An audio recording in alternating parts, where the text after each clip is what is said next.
Hi, I'm Amanda Yallop, And I'm Hewitt Hook. and this is The Real Review.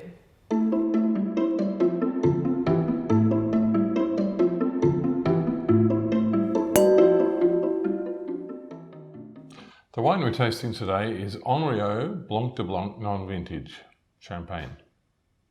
The backstory is it's from Epernay in Champagne. It's a very, very old house. It's one of the original Champagne houses. It's still family owned. For me, they've got this lovely sort of garden. I was fortunate enough to visit them in 2018 and had the whole lineup of wines. And I think it's a really exciting for when an old house comes to the front and they're looking for something new, because a lot of these producers, they like to stick with what they're used to. They don't like change. But I think that they could have spent maybe another 5 minutes on the label, but I think that the wines are exquisite. And it doesn't matter if you're having the Blanc de Blanc or the non-vintage, although I definitely have a favoritism with the Blanc de Blanc, just because I think the Chardonnay is really crisp, it's really vibrant, it has this, it's almost illicit when you have a Blanc de Blanc that works for you. Totally agree. I love this wine. And part of the key to it, I think, is 40% reserve wine. They have a lot of reserve wine in it. And reserve wine, of course, is wine from previous vintages, not just the current vintage that they use as a base for blending. And one of the weird things they do in Henriot is they have a special reserve, which is a very small, a big vat, but it's a small amount of reserve wine, which is like a Solera, and it goes way back many vintages. And they use a little bit of that in all their non-vintage wines, just to give that extra depth to them. That's unusual, but it's also pretty fun. It's like a lovely sort of nerd fact, and I love a nerd fact.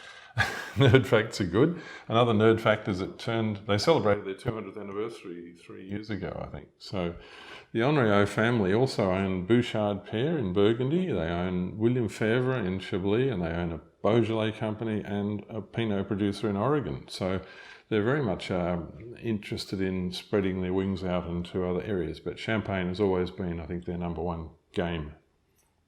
So how does this wine taste, this Henriot Blanc de Blanc non-vintage?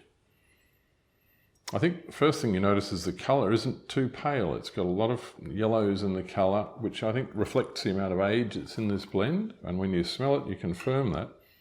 It's got a lot of toast, a lot of bready character, a lot of richness. It's got stone fruit characters. It's got yeastiness and those lovely honey characters that come to Chardonnay with age, because of course it is 100% Chardonnay wine.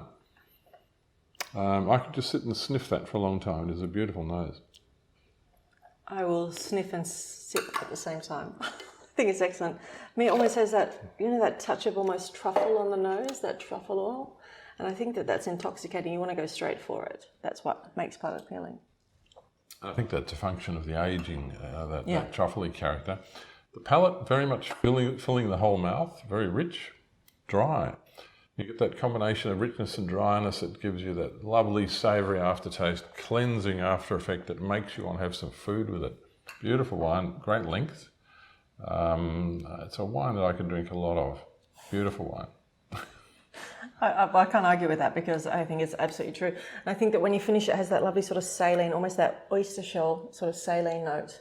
I think that adds quite a bit of appeal and makes you want to drink it by itself or again with food. It makes it flexible. Here. Awesome. I do think that, I do have a personal attachment to this wine just because I love Henriot itself. I have had quite a few of the wines out of their stable. I've also visited the home the house. When I say house, it's a chateau. In Champagne, and they have this gorgeous garden. They try and do a sustainable menu when they have hosts coming by. And we actually had a glass of the Blanc de Blanc in the garden with some radishes, pulled straight out of the garden and washed under a tap. That was pretty cool. I love that little bit of emotional attachment. It's part of the experience, and the fact that you're having it with such a rock star wine, because this wine does have gravitas. It has power, it has glory, and you just want to keep going. What do you think? Radishes and Champagne is a new one on me, but I'm willing to give anything a go. I defy anybody not to enjoy radishes in a garden with a glass of champagne. I don't think it's classic, but I do think that, when you have something like this, you could have it with a cheese toastie. You could have it with a ham and cheese baguette. You could have it with Christmas lunch. You could have it with Christmas dinner. You could have it, any time of the day or night. Champagne traditionally is one of the only wines people will have at breakfast, and we're not encourage people to drink at breakfast, but if you're going to have a celebratory sort of brunch, have a glass of champagne. You can have it with your scrambled eggs. Absolutely, with a little bit of smoked salmon, scrambled eggs, some chives. It's singing. I guarantee you can't lose. Caviar on top for preference. Well, you're pushing your luck there, but absolutely. I'd probably go salmon roe for me, but yes. So how did we score this wine at the Real Review? Well, we gave it a pretty high score. We gave it 96 out of 100, which is a really superb performance. Being a non-vintage, we don't give you a recommendation for cellaring. All I would suggest is drink it within a few years of buying it. Try and get the freshest available. It was a top rank wine. It was rated number 4, would you believe, out of 73 Chardonnay wines from Champagne.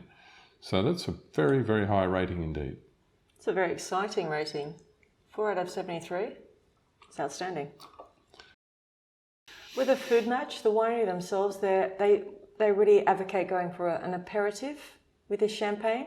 They also say have something with a little bit simple, some grilled fish or some oysters. You can also have something with a little bit more intensity, a little bit more power. That'd be something like a chicken breast that's been stuffed with truffle, with a supreme sauce, or perhaps some camembert or some brie. But imagine having camembert, some crackers, and a glass of this. An at-home glass is always larger than a restaurant glass. It's always better. Big glass. You've got to have a decent sized glass to get the bouquet, because it has got a big bouquet. Absolutely. So it sounds good to me, Amanda. Cheers. Cheers. Good health.